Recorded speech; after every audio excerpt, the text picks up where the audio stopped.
Satnam, welcome to the One Flow podcast. I'm Jaigopal, and I'll be hosting you through this episode. We're going to talk today about tuning in with a mantra. In Kundalini Yoga, we tune in. I remember when I first started Kundalini Yoga, it was a little strange to me, this like, tuning in, chanting mantras. I came from a conservative background in New York City, and like that was just weirdo stuff. So it's kind of a wonder that I even got into it. But the thing that appealed to me is like the quantum physics aspect of it. When you learn that everything is sound current, and you can learn that by way of particle physics. That the particle physics states that everything is energy, and they discovered that the smallest particles are the kind of quarks and bosons. They split the atom, and then they found that there's just these particles that make up the energy of everything, all matter. So it's energetic particulate, right? And energy moves. Energy is constantly moving, and it vibrates. So it makes sense that sound would move things. Sound could have some effect. And then we can learn this. We learn this through the yogic teachings that that we're made up of energy. We're made up of water, and this energy container, this vehicle that we have, vibrates. So sound current, sound moves energy, sound forms energy. And so there are mantras, and a mantra is a way to direct the mind using sound. In fact, you break down the word mantra. Man is mind, trong is to direct, to project.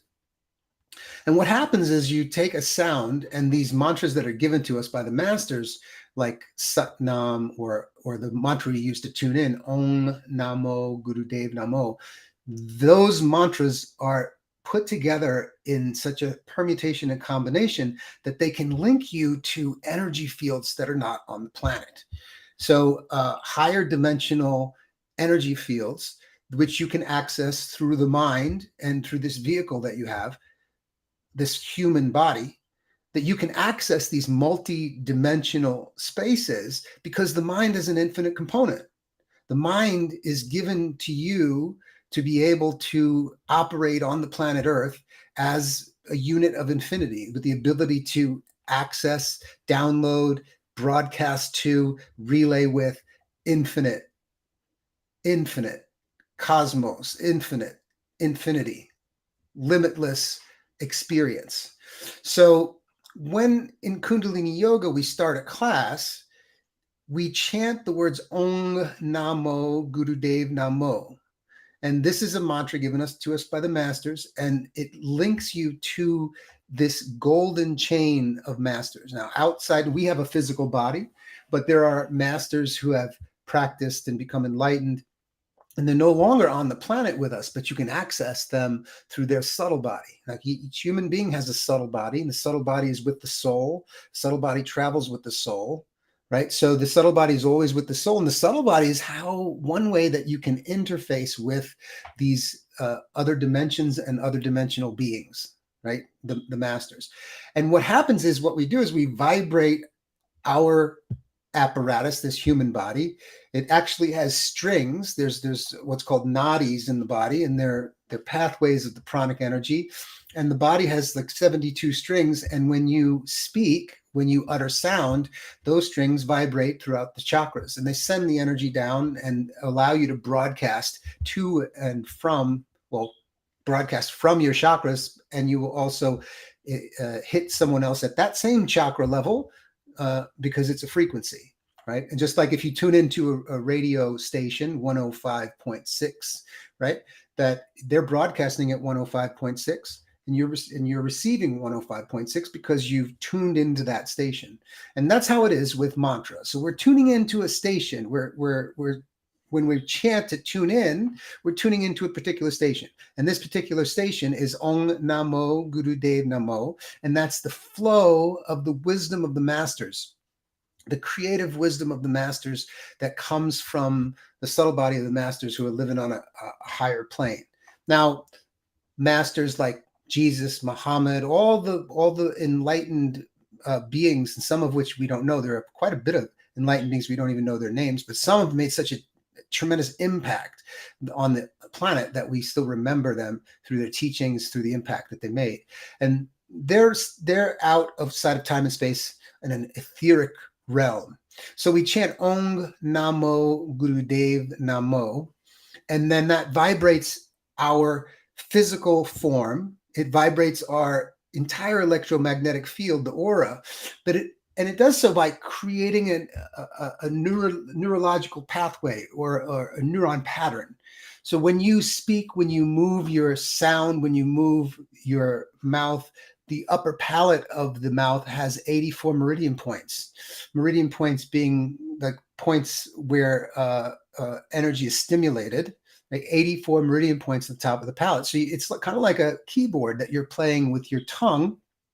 When you speak, the tongue hits different places to make different sounds, but it also stimulates the meridian points, and you're kind of like playing a song into the brain, which is stimulating the neurons, which create a pattern. So when I chant Ong Namo Gurudev Namo, I'm creating a neuron pattern in my brain.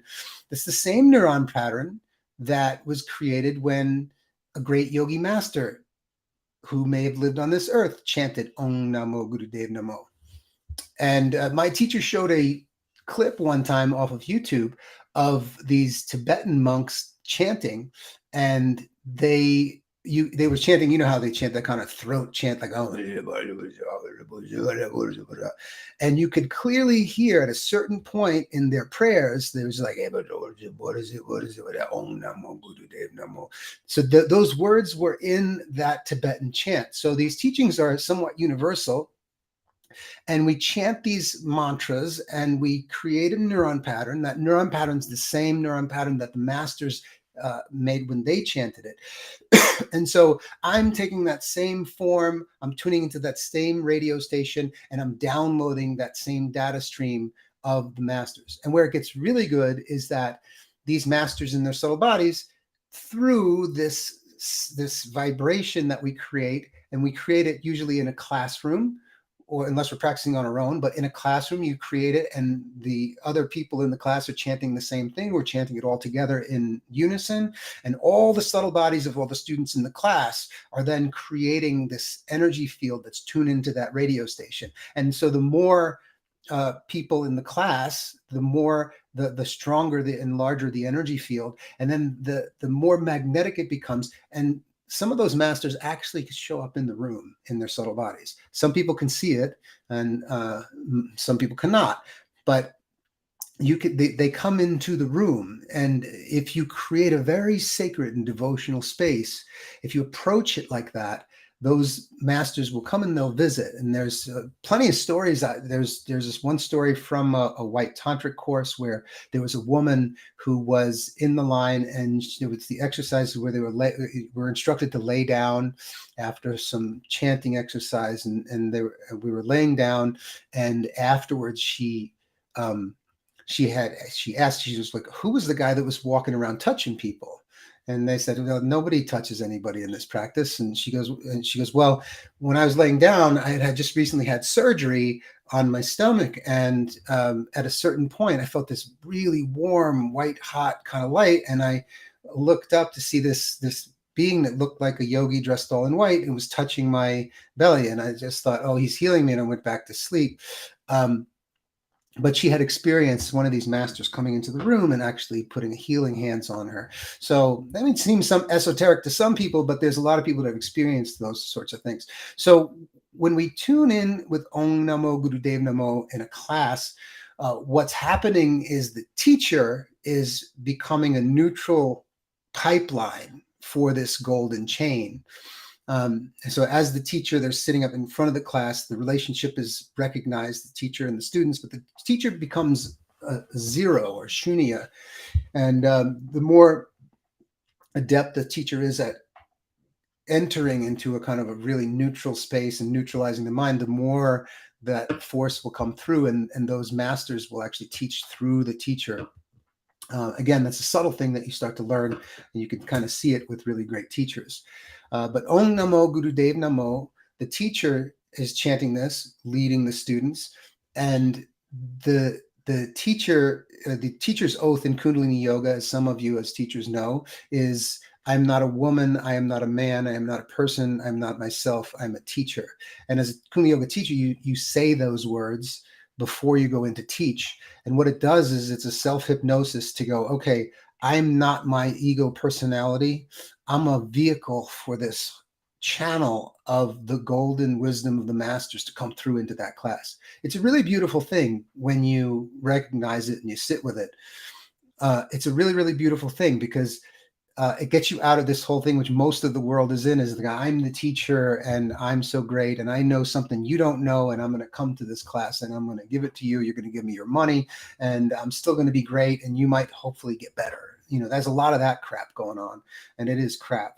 But that's one of the things I absolutely loved about Kundalini Yoga and those teachings is that you come in when you really look and you really recognize the teacher, if they're good, is basically a humble channel for the wisdom teachings, which can come through. And you're not transferring information to the students. You're not just giving information that you've gathered that they don't have. That's the old way. In this new age of Aquarius, what we've got is the students need to have an experience of their own energy and recognize that they are a unit of infinity and that they're plugging into this teacher to get a transfer of the energy, which is their own energy that they're having experience of.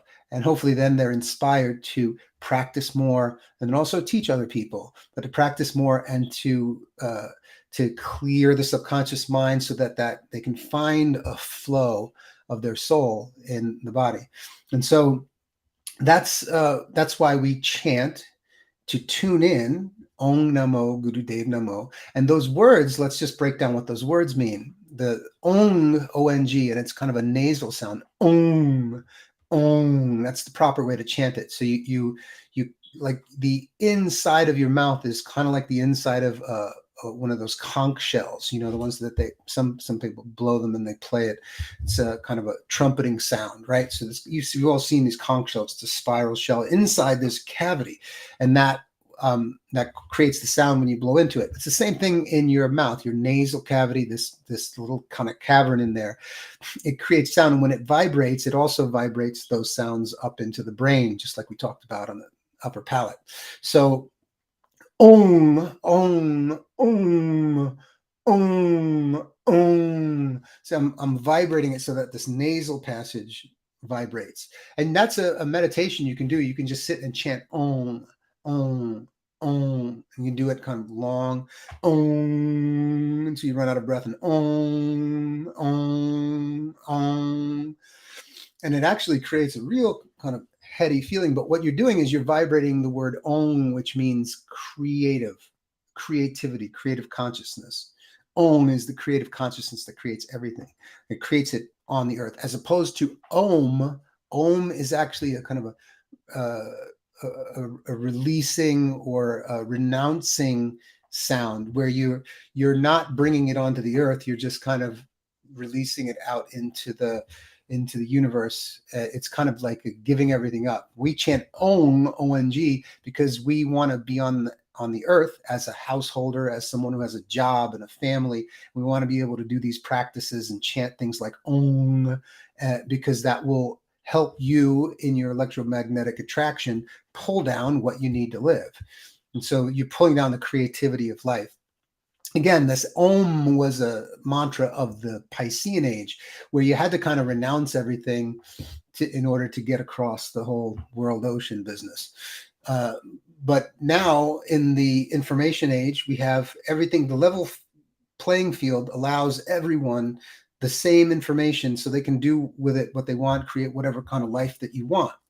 So Om is the creative consciousness of the universe. Namo is a respectful term, which means like I bow to the, so Ong Namo is I bow to the creator of the universe, the creativity that's coming through, right? So Ong Namo, I'm inviting it. Namo is like a respectful, invitation. And it's also a devotional kind of bowing to that force, right? So Ong Namo is I bow to the creative force, Namo, Guru Dev. Guru is the enlightening force, right? We talk about a person who's really adept at something, and we give them the moniker guru. So somebody who's really great at computers, we go, he's a computer guru. But we break the word down, guru, and gu is darkness, ru is light. And so guru is a force. It's a force that's a revealing force that kind of shows you the way or lights the way. And that's why we call a teacher a guru, someone who's adept, who's got wisdom about how everything works, and they can light your way so that your darkness or ignorance goes away, and you're like, aha, this is how the world works. I can live a decent life. That's why we go to a teacher, we call them a guru. So guru is the enlightening force, but it's a force, and it's a force that's active in everyone if you activate it and you sort of petition it and you respectfully call it in. That wisdom is there for everybody because everybody's an infinite human being. So Om Namo, I bow to the creative force, the creativity of the universe. And Guru is the enlightening force, the wisdom force, right? It's in everybody. It's wisdom, and you can call on it. And then Devas are subtle, helpful spirits, like angelic spirits. So Guru Dev, I'm calling on the wisdom force of the Guru and the beings that embody that in their subtle bodies on that etheric realm. So I can call them in. So Om Namo, I bow to the creative force, Guru Dev, and again, Namo. So Om Namo, Guru Dev, Namo. So I bow to the creative creation, the creative consciousness that's creating everything. And I bow and invite the beings, the Guru Devas, the subtle wisdom of the entire universe, essentially. I bow to and invite that in. So Om Namo, Guru Dev Namo. I'm calling on all creativity. I'm calling on all wisdom to come into this classroom. That's a pretty beautiful thing. So that's Om Namo Guru Dev Namo. It's the mantra that everybody who's done Kundalini Yoga knows that we use to tune in. And when you get down to it, it's only been on the planet openly like this since Yogi Bhajan started to teach it in 1969. He started teaching people these mantras, and this particular mantra as well. So it's pretty remarkable, right, that this mantra shows up and is taught openly by a master starting in 1969. And here we are just how many years later, 50-something years later. And that's a short period of time that we have this tool now to vibrate this sound current and then open up the entire creativity and wisdom of the universe. Let's pause for a second to think about that. Consider that. Right? It's only been 50 years that we have this mantra that we can now use to open up all the wisdom of the universe. And by the way, that's so powerful. Just this mantra that we use to tune in as we start a class, you could do that as a practice. That's how powerful it is. You could sit down and you could chant Om Namo Guru Dev Namo for however long, 3 minutes, 11 minutes, 31 minutes, 2 hours. You could chant that, and that could be a vehicle for your enlightenment. That's how powerful just that one part of Kundalini Yoga is. So I hope that's helped some. It's a really beautiful, for me, I enjoy exploring the teachings like this and sort of putting it out there and having a discussion of it. If you enjoyed this, be sure to check out our social channels, like and subscribe wherever it's possible. Sign up for our email list so that you can be made aware of future broadcasts and things that we're putting out. And don't forget to hit the like button on everything, because that lets people know in the algorithm what's going on and that people like it. All right, Satnam, and all the best to you until the next time.